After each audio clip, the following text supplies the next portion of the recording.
Thank you all. Thank you all. Thank you all. In my defense, when I was very kindly invited to present, they said, just throw out some titles. So I threw out about 5 or 6 titles thinking that there was going to be feedback. And then they said, all right, this is what you're doing. And I was like, well, that's kind of a mouthful from some day in late April when I was guessing. But one of the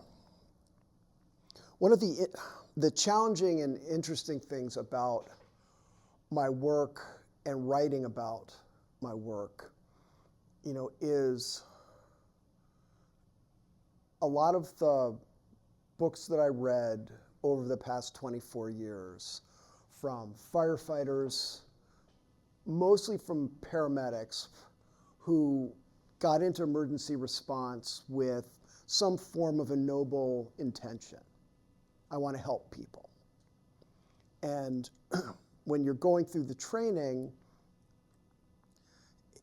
it's all pressure. Are you going to be able to save a life? Are you going to be able to, intubate somebody? Are you going to be able to pull somebody out of a fire? So there's all this really heightened and fraught tension, and it's all hypothetical, right? Because when you're going through it, you've never seen a fire, most people haven't seen dead bodies or actually been responsible for keeping a body not dead. And so it builds and builds and builds, and then for most people, they get in, they have no idea what's really going to happen, right? I mean, even you think teachers go from book learning to reality and realize it doesn't work that way.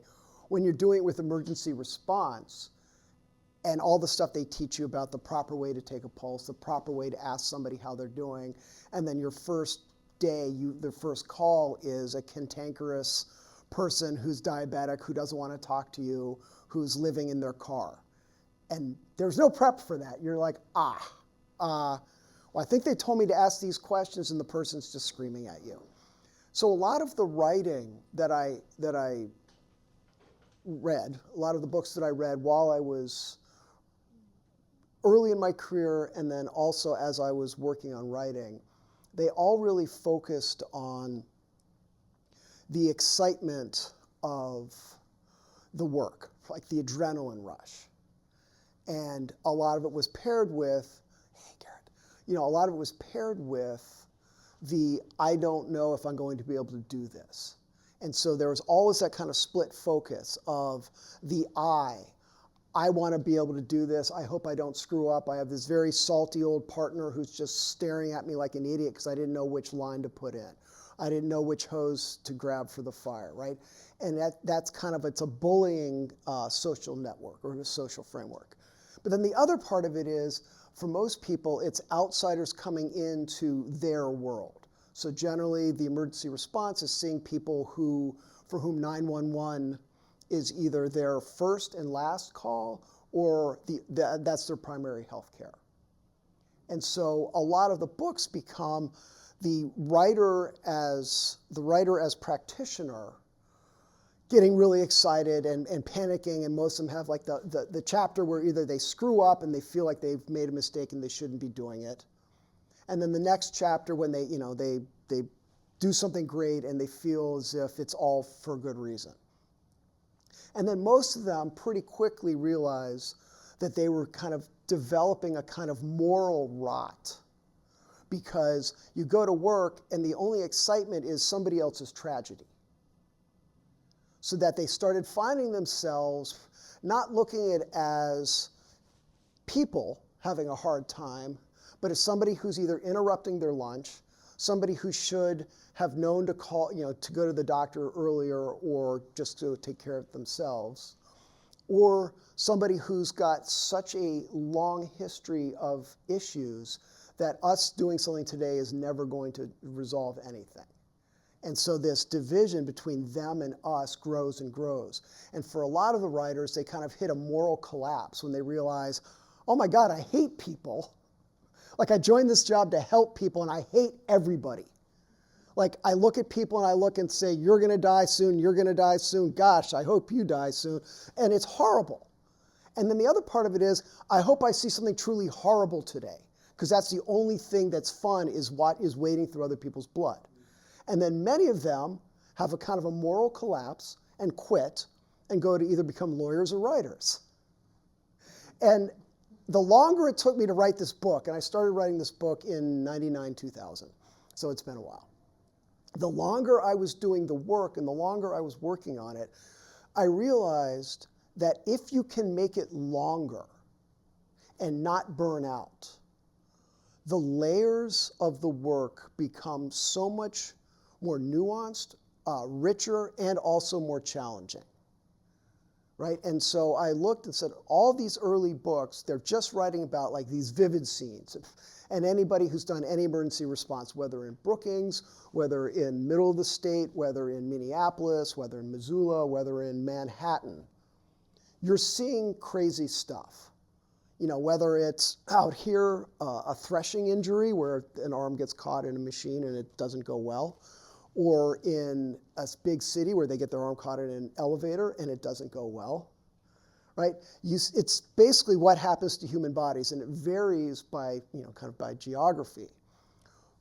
But it's really easy, and it's really easy to kind of focus on that adrenaline and kind of tell those stories, because most people, unless you've been in the military or a nurse or done it yourselves, don't have any experience.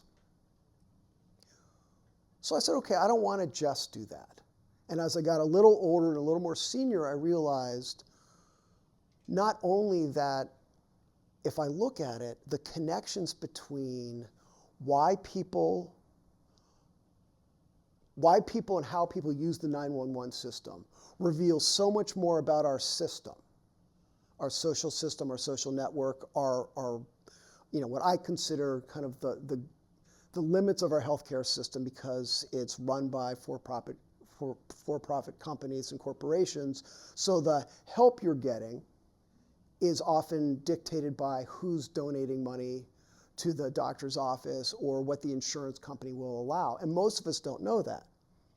And what that also means is for 24 years, my nice little red fire truck is rolled up at a house, and they say, why the heck is a fire truck here? I just called because I want to ride to the hospital because my meds ran out 5 days ago and I didn't, and now it's 2 o'clock in the morning. Or I just stubbed my toe and I didn't know what to do, and I called 911, and 911 told me that they're sending all of you, right? So trying to explain to the public what is actually happening, not just in our emergency system, but in our healthcare system, right? And then the other part is I started looking at my coworkers and how a traditional job, mostly men, mostly white men, for years have done this work, and this idea that like military veterans were the right people to be firefighter or paramedics. Why? Well, because y'all can come on in if you want. You missed the audience participation part, so you can just slide on in. But this idea was that that's what you needed, because that's what you had to be to do the work. And one of the things I came to understand is that a job that did not allow women to apply until the 80s, and a job that routinely threw the non-white applications in the trash, does not have a leg to stand on morally in terms of who does the job well. And then the other thing was that up until probably 15 years ago, 10 years ago, so many of the men who did the job, who were veterans, had basically stuffed so much down inside themselves that they were fairly broken people. And one of the things, that as I've been fortunate to talk to some groups, we can say at this point we look back and we can acknowledge that America did not do a great job reintegrating Vietnam veterans back into our culture, right?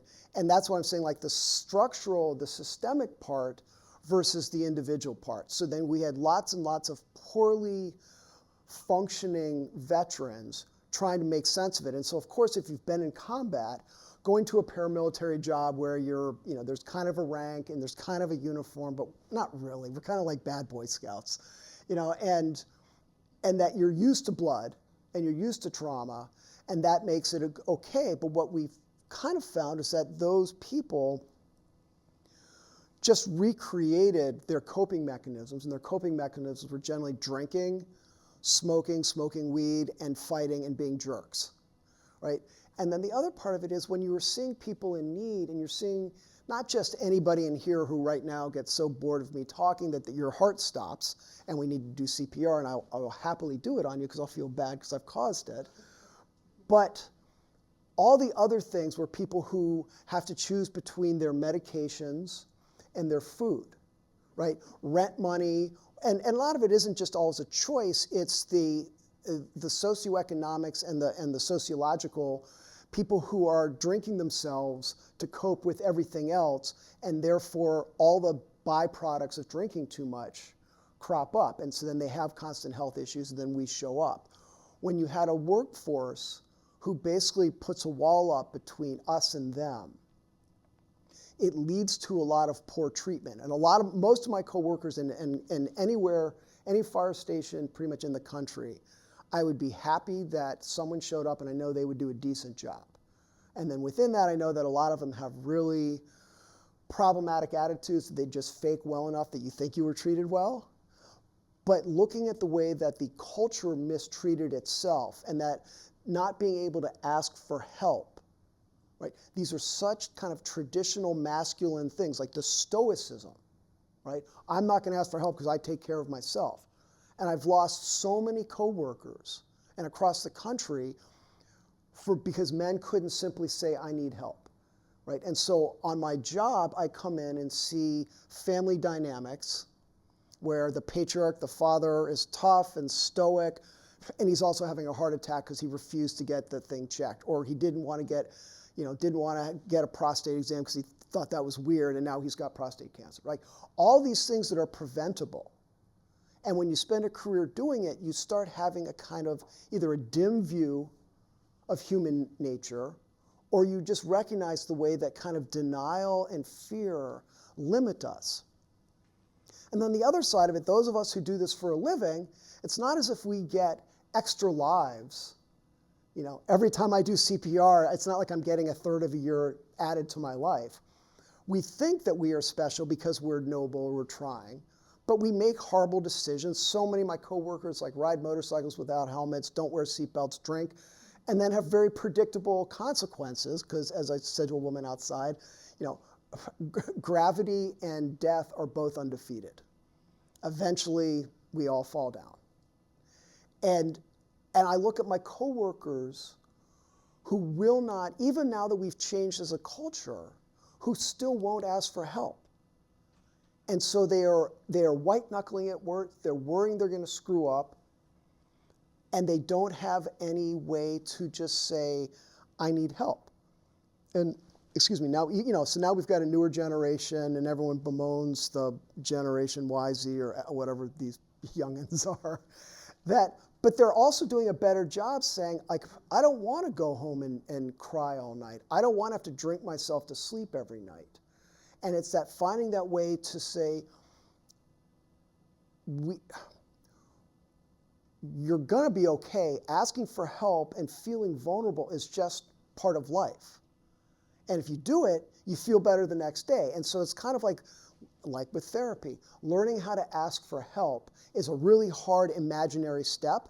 And once you take that step through that imaginary wall, things feel a lot better. And people start being more functional. And so while we talk about the moral injury of this work, one of the things that does not change is, let's say you three just were at work and you fought a fire and then you pulled somebody out of the fire and you tried to revive them and it was a bummer. It used to be suck it up, clean the hose, maybe get some dinner, get back to work. And then about 5 years ago, they started saying, it's probably okay for us to give those people a couple, 15 minutes off. No, I'm talking 15 minutes. Counseling maybe if it's bad, but even then it's awkward because we don't know. That's a great thing, like counseling, but how do you talk about what you don't even know? But let's say we send you all home. We don't know how your home situations are, right? And we got to take those next 3 in the back to come in and catch whatever comes next. And that's part of the challenge, like the beauty of the job, but the challenge is a career spent in the suffering of others. Because every day I've come to work for 24 years, I've had no idea what I was going to see. There are very, very few happy moments. I joke that I've still yet to actually catch a baby, which, the mom and gravity do all the work, but I'm still yet to do it.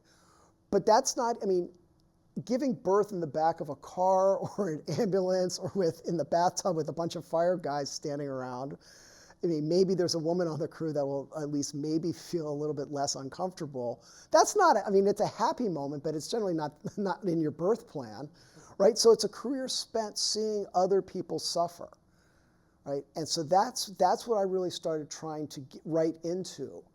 Is the first half of my book is I'm trying to explain to the lay public what goes on, what shapes both the emergency system, kind of the backstory of the emergency response, and then all the different factors. Because you think, well, why don't you do this? Why do you send a fire truck? Because there are reasons behind it, but mostly it comes down to money. Right? I'd like to, if it's all right, I'd like to read you a little section, and then I'd like to answer questions, or just keep talking. All right. When I started in the stations, I kept a run journal. Jen, the woman who got me interested in the job and my mentor, Jen encouraged me, saying that I would witness and experience so much in those first weeks and months that it was important to write down details and reflections before it all blurred together. To record my memories before the uniqueness of both the incidents and my perspective was lost. She had 5 years on the job at that point, and she said she couldn't remember what it was like to see and feel things as new. So I made notes for each run of my first 100+ shifts. I would write down the crew, the rig, and a shorthand notation for what I responded to, as well as a brief commentary or reflection. I established a list of firsts, with space to enter the dates and details for each. First car fire, first house fire, first CPR save, first baby born alive, first dead baby, first DOA, first shooting, stabbing, hanging, maiming, first amputation, first burned body, first line of duty death. It was a catalog of tragedy and mayhem, frankly. Other than first baby born alive and first CPR save, it was nothing but loss and death. Some of those items did not get checked off for years. Others were done in my first month, and some I'm still waiting for. I look back through those pages a decade later. Some calls felt so far removed they might have been another person's scrawl. But many were etched within me, even inconsequential calls. The small details of a dirty kitchen, a gaggle of cats, the color of the walls, the lady with the severed ear. A mental Rolodex of images of faces of rooms, lights, sounds, odors. Some blur together, others remain striking. I carry them all, and I add to them with each shift. I do remember how nervous I was, how everything seemed so strange. We would walk into strangers' homes, confront their unique crises, trampling notions of privacy in the name of emergency and rescue, and then spend 30 to 30 minutes trying to rectify or stabilize whatever was wrong. As cadets, we weren't given much prep for the impressive spectrum of death we would encounter. The straightforward or the ghastly, the miserable or the transcendent end to biological existence. There might be one door between our worlds, but it's a wide, wide door. We were told we would see dead people, but that is like saying, you will see the Grand Canyon. Words fail. The stillness of a room where a corpse lies. It's a psychological, existential trick. I see a body, but it is a body without life. Most of us presume a body to be alive. Anyone not rotting or decapitated gives the impression they might suddenly move. My first DOA, I stood there staring at the body. She's dead, I told myself. That is a dead person. Even though my captain had already checked for pulses and breathing and declared her dead, I made myself kneel beside her on the floor between the worn, dirty mattress and a stack of boxes. I touched her arms, pressed at the base of her wrist. No pulse. Her skin was dry and not cold. It was summer and the apartment did not have air conditioning, but it was not warm either. This is a corpse, I told myself. This is death. It didn't scare me or freak me out or make me sad. We had gotten called because someone was reportedly experiencing shortness of breath, and we walked into an apartment and found a dead person on the floor, someone who appeared to have died overnight. The family found her as she lay. They spoke her name quietly, then loudly, then insistently. They poked her, trying to rouse her. She did not respond. They called 911. Something was the matter, they thought. They did not know what. The obvious was not in their realm of possibility, not yet. My captain could tell from the doorway she was dead. I did not yet know enough to see that clearly. It was weird, the stillness, the discrepancy between a body and non-life. And we cleared and returned to whatever we were doing at the station when the call came in. In my case, that was mopping the floors very badly. My journal entry that day said, first DOA today, shitty apartment. She was oldish, but way younger than she looked. Before being dead, I mean. Hard living, hard life. The family stunned and standing around. They wanted us to do something, either bring her back to life or remove the body, since it was screwing up their morning. And now, 20 plus years later, I expect everyone to be dead. So there's that.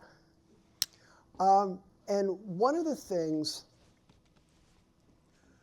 that in trying to write about all of this is trying to walk the line between, as they say, educate and entertain with writing, right? I want to share with people a sense of the profound humanness of our lives and the fragility and the potential for connection and compassion. And yet I also don't want to turn other people's suffering into theater for myself, right? So I've changed detail after detail. And then the other part is I have also seen so many corpses, so many of these different calls that even if they don't blur together, they are interchangeable. And that's part of one of my goals is to try to, in the writing of the book, I did it with a kind of a cyclical thing to give a reader a sense that it doesn't end and there are no easy solutions, right? And that's part of the pressure, I think, that gets on people because we might want to come out and save lives. Like and most firefighters think they're going to be fighting fire all day long, right? Fire truck, firemen, cool gear. If they could grow a mustache, you can grow a mustache. I cannot, right? But that's what you think it is, and it's an iconography of heroism and bravery and badassery and a cool truck. Almost every city fire department spends most of their time responding to 911 EMS medical calls. The reason being is that we are located strategically around the cities, and the paramedics are kind of like sharks most of the time. They just have to keep swirling and keep swirling. And so we will respond quickly and get to you fast, generally within 3 minutes, so that if you're having a life or death emergency, we can help save you. And then they get there, and then we help them. The paramedics are better trained than we are. And if you're not having a life or death emergency, we can tell them they can slow down so they don't have to drive recklessly through traffic. And a lot of times it's like you're hyperventilating, let's calm down, right? You were drinking too much, guess what happens when you get drunk? You throw up. That's where we are, right? You have panic attacks, which means you breathe too fast, which means right now you have a headache and you can't feel your fingers. Your fingers are right there, so you did not lose your hands. right? And it's being Jacks and Jills of all trades.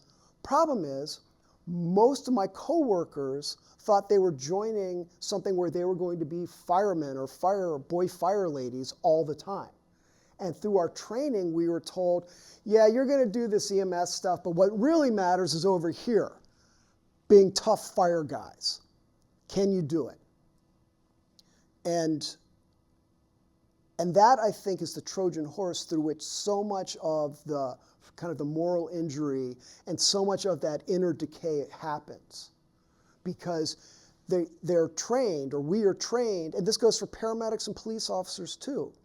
We're trained to do this stuff, and the reality of it is all three of the emergency response branches are over here responding to the everyday crises of a country that doesn't have better options, right? And so, like I've saved some lives, but I'm not special. I've pulled some people out of fires. Some of them have lived, some haven't. I guarantee you I've saved more lives, whether actively, like through CPR, through choking, through recognizing what was going on, I've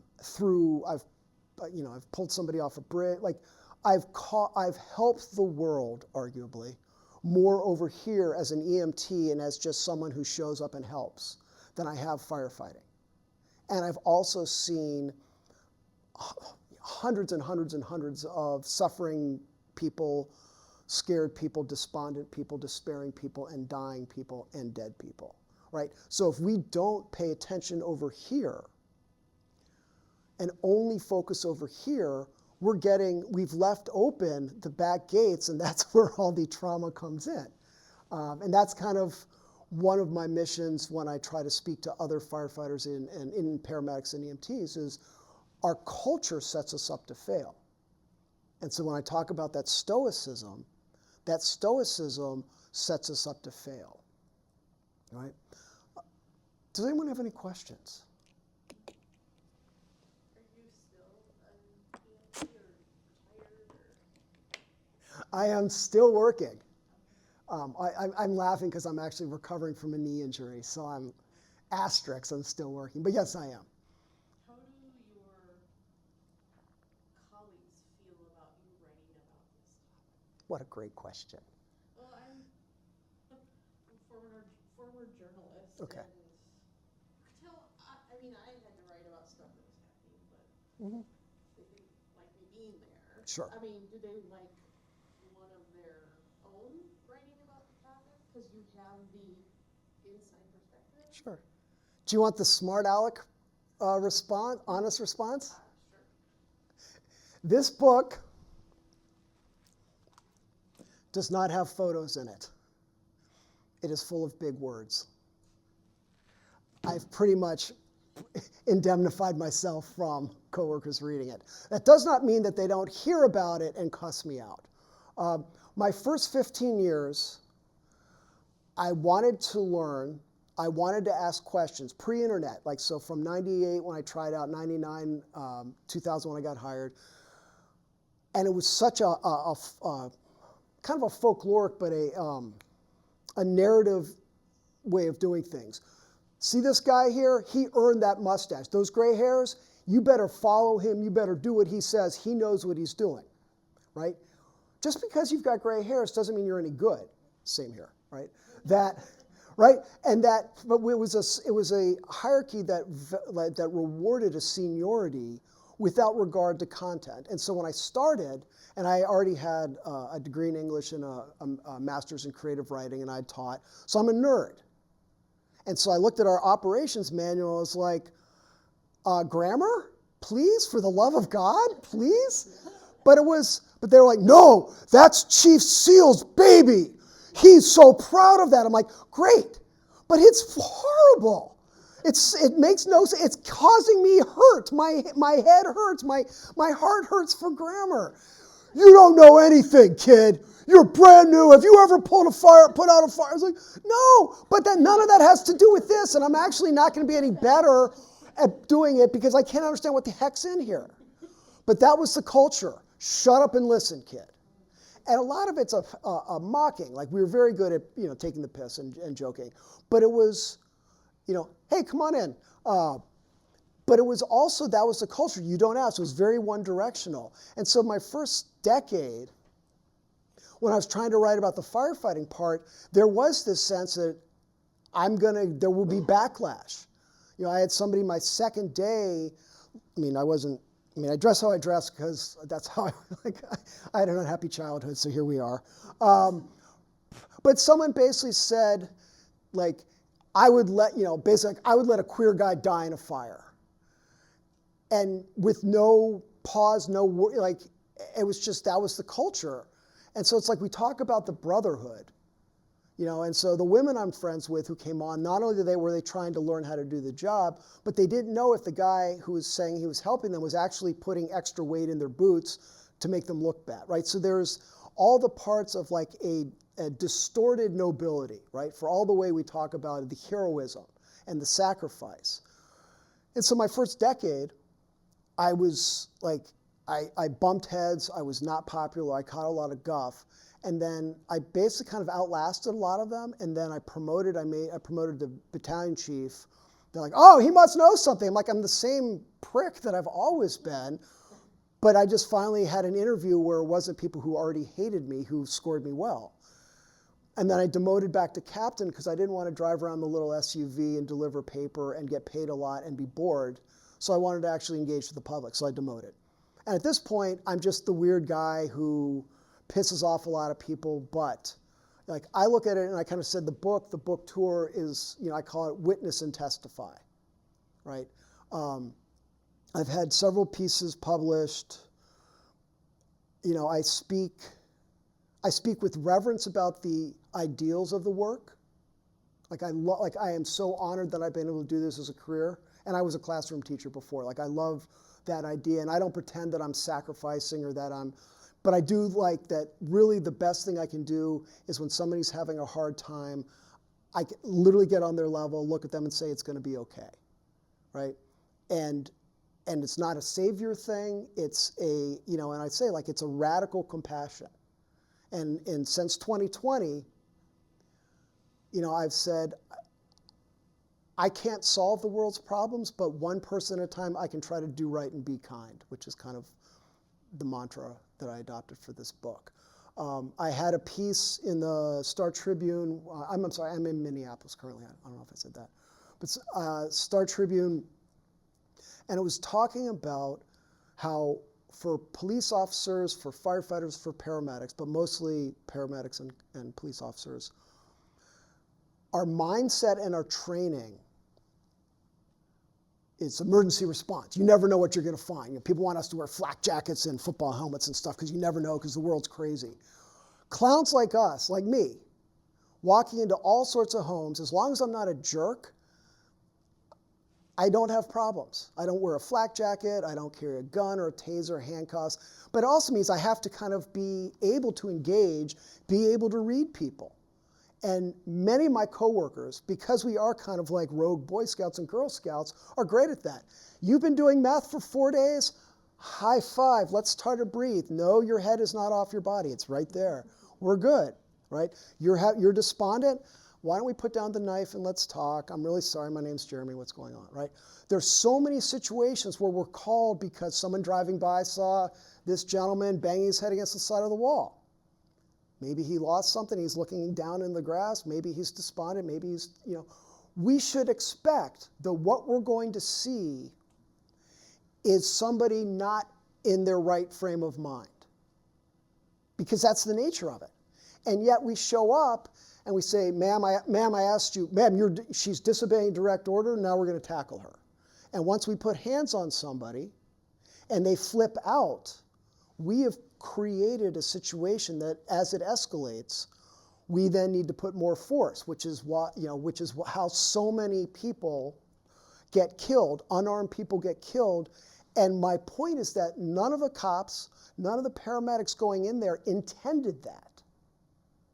What a moral failure of our system that we have people who are sworn to help who continue to kill unarmed people who are not threatening because they don't recognize that if somebody is not able to respond coherently, that has given you all the information you need to do to stop take a second and say, what's going on today? Right? My dad's got Alzheimer's. I see people now with work, who have Alzheimer's, and I see younger paramedics who don't know, who start saying, well, he's had a stroke. I'm like, why? He's fine. He just doesn't know where he is. You're like, what day is it? He's like, I'm retired. I don't know. I barely know what day it is, right? But when we operate blindly, we set ourselves up to mistreat the people in front of us. When we presume that, it's just another, we're just going to another house, north side. They're all baby mamas. They're all this. They're all that. As soon as we start doing that generalization, right? We're just going to another farmer out here. He's not going to ask for help. Like, we blow past our opportunity to look each person in the eye, engage with them, and actually figure out what's actually going on, which I believe is the key aspect of our work. So I had an op-ed that was arguing this and saying it is a failure that we keep killing people that we don't mean to kill, and that the system keeps saying, oops. A couple of my coworkers tried to read it and got really angry at me, and they said, well, we need to be safe. I'm like, nowhere in here am I saying, my job is to come home to my family. At this point, my kids are out of the house, but my dog's at least. That is my job, to keep my crew safe and to treat people right, right? And I'm arguing that we are doing a bad job when officers unintentionally kill people who are doing nothing threatening. And then when they say they should have complied, which is the response 101, it's like someone who is scraping their teeth against the side of a building and talking about spaceships, saying he should have complied is ignoring the fact that he's already demonstrated that he's not cogent for whatever reason. And then the job is to say, hi, are you with him? Is he a diabetic? Is he on his, all those things, because he's a diabetic. He didn't take his insulin this morning. It's hot out. He had to listen to me. He's spun out. Okay, let's slow down. Let's get him some juice. Or we can put hands on him to stop him from hurting himself. Then he freaks out, and he's a strong man, so I need to call backup, and now 4 of us are pinning him down, and then he goes into basically cardiac arrest. And then he dies, and we say, a gentleman today against the side of the library had an emergency medical situation, was declared dead later.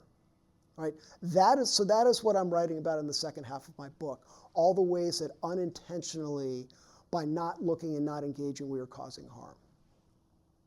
Does that answer your question? Are you an anomaly in your department? I mean, are there others who can see people's situations and react that way, or what's the percentage? How about this?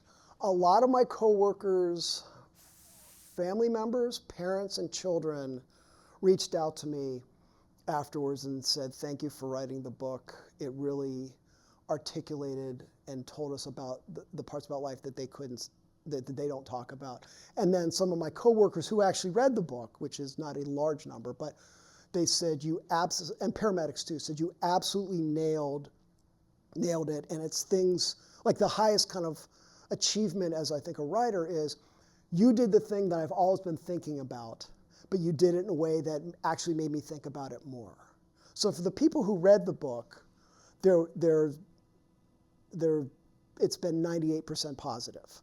Most of the typical guys got to page 2 where I said masculinity, and we're like, ah! He's going to make us eat tofu next. And they ran away from that, and so they never read it. And so I'm saying, you can criticize me all you want, but I've researched a lot, and I drop gloves and I come hard. So if you want to come with me something stupid, I'm going to come at you hard and I'm going to devastate your argument. So I'm kind of a stub nose. I'm not so I don't take a lot of dumbness well with people who get away with doing it all the time and never get called out. There are a lot of great people in the fire service. I mean, it's even after 9/11, you looked at the 343 New York firefighters. A lot of them were cut from the same cloth. A lot of them, were banjo play. There's enough of us that I'm BSing you. Yeah, I'm pretty rare. But it's also the nerdy brain that I'm able to see a larger picture. right? And that's what I'm really pushing. And so when I've tried to reform like our tactics and worked with friends of mine who are deputy chiefs and assistant chiefs, they're like, we don't think that way. And that's kind of the challenge. And so what I'm trying to do is basically break it down and make it accessible, but I'm also trying to write something that's artistic. And, and for this talk, I think it was called an EMS version of the things they carried.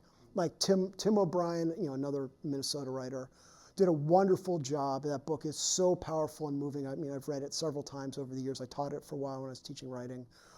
But taking the horror that he and his company members experienced in Vietnam as young men, and the fact that it echoed forward for the next 30 years. And what I took from that as a not so young man looking back is that trying to write to free people who've carried it and haven't had a way to articulate it, and then also trying to put things together so we're not just feeling isolated. So I'm a little cynical about human behavior, but I believe in kind of a radical compassion that opening to each other is the only way to survive, really. Yeah. There's so much focus today, I think, on mental health issues out there. And a lot of what you're talking about with your coworkers seem to hinge on their mental health. Sure. Could be better. Isn't there anybody in the higher echelons that develop the training and stuff that are thinking about these things, or can you appeal to them? Well, think about this. If all of you run your own city right now, and you know that every single firefighter, paramedic, police officer that you hire in your emergency response division will, within their first week, month, year, or career, sustain enough crappy things to have a certifiable PTSD disability. You're not going to really want to lead with that, and you're not going to want to absorb that cost. And so they do put stuff in, but it's also, and I write a lot about kind of, not the crisis of masculinity, but the way that, because it is a largely male profession, and a historically male profession, and that the things that we're tripping over are particularly male. Like, I've also seen, you don't understand how glorious it is to see three grouchy old men who are actually, I'm their age now, soon to retire, grunt at each other, pour each other coffee, and sit in companionable silence for 12 or 24 hours. And some people are like, they're so screwed up. I was like, they nod at each other, they know. And, but that ability to ask for help and then take it. Like, I'm friends with our kind of department counselor, and she will have people call her on the phone. We don't do phones like this anymore. Sorry. They'll call her on the phone and say, I'm afraid to come to work. I have to drink myself to sleep every day. And I'm kind of like, there's nothing that we're doing that's that severe. It's not that bad. But in their heads, because they're not grounded, they don't feel congruent with themselves. And then they come into work, and they won't even talk to her when they have the opportunity to come in and talk to her. Yes, sir. I have kind of a complicated question, or comment question, and I don't know what the situation is in Minnesota and South Dakota. We live in Montana. Okay. And the trend out in Montana is to take that situation that you described of people being trained as firefighters and police people to be the heroes in dragging people out of burning buildings or dealing with a violent situation, this kind of a law enforcement situation. But then the everyday work is the work that you describe, of dealing with people who are having a hard time coping, because in our state we have a lousy mental health system that's in crisis. And so the practical response to this situation that is occurring, that is the trend, is to layer a new kind of emergency response team on top of the existing police and fire, called crisis intervention teams. Yep. And those people all are trained to think, act, and deal with the situations exactly as you're describing. Yep. Yes, sir. And what you're really saying is, and of course and then we're struggling to find ways to pay for this extra team on top of all the existing Yeah. heroic emergency response. And what I hear you saying is, we could just recruit, train, and support these existing Yes. fire and police workers to do this work because it is such a big part of the job. And we don't need to layer another team on top of this. We have the teams, we just have to recruit, train, and support them in the right ways to deal with those situations. There wasn't a question in there, and I agree with you entirely. Yes, no, it's, yes, no, I'm sorry, I was kidding you. Yes, no, it's absolutely true. And so Minneapolis, and I touched towards the end of my book that Minneapolis has started that, but they've underfunded them, right? So on paper, there's this like behavioral crisis team, BC or whatever. But for 3 years, or the first 2 years of their contract, there were 2 people in a janky van working business hours. And of course, nobody ever has a breakdown at 3 in the morning or on Saturdays. So they were undermining their efficacy, right? They weren't getting buy-in, and I asked our EMS head, I was like, well, why don't we train with them? Because I'd like to learn more about, like, because we don't get trained, we just learn as we go, and if we happen to be empathetic, we happen to be open, we figure it out. I think you're absolutely right, but it's requiring a paradigm shift, right? To be able to say, look, let's be real. You know, the police officers aren't, like fighting off armed robbers every day, and mostly they're chasing mental illness cases, or like, and doing the pen more than the gun is what they're doing, writing holds, writing up property loss, whatever. And then the firefighters aren't going to fires every day, so let's actually engage, but that's requiring a systemic top-down shift, and then requiring the individual members to get over themselves. But I think it's necessary, I think it's coming, because I've been saying since early on, us clinging to our cool gear and our mantles of firemen is ignoring the reality that even though most public likes us, if they know how little we did, they would be like, dude, I'm not paying you for that. Like, but if you say, okay, but what we're doing is we're doing community service in every form. Maybe we don't need the fire truck to come with us. We can just use an SUV or even a bike pub. But like, it would be serving the public, right? And it would be a better use of taxpayer money, but I'm not in charge. I don't want to hold you all late. Any last question? No? Yes, go ahead. I'm just kind of wondering if this was cathartic for you to write all this in your What a great question.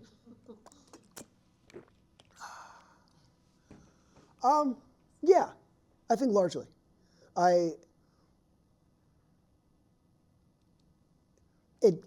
It helped, yes, it honed my, it made me look more closely, and it made me engage more, and my poor daughters, because I was working on the revisions during the pandemic when like both kids were home for a bit. So something would pop up, and be like, that's in my book. Oh wait, they're like, wait, Dad, you're writing a book? We didn't know that, only for the 1800th time. But it did kind of help me stay engaged with the work and with the world, and yeah, and then some of the harder parts, it's a way of trying to, yeah, turn it into art, dying and writing about it, kind of, I guess. But yeah, thank you all so very much for taking time today. I really appreciate it.